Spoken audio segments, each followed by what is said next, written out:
In this video I'm gonna show you how you can reset your Microsoft account password. To reset your Microsoft account password, first go to microsoft.com and then on the top right corner click on sign in. Now here enter your email, phone or Skype ID. Click on next. Click on other way sign in.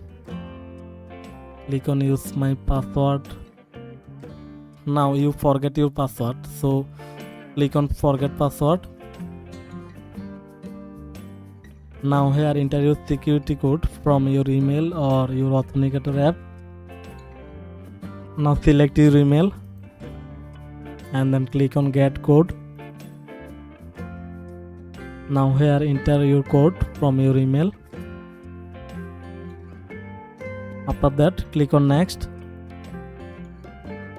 Now here enter your new password. Click on next. Your password was changed. So we have successfully changed our password. Now click on sign in and then enter your email. Click on next. Now verify.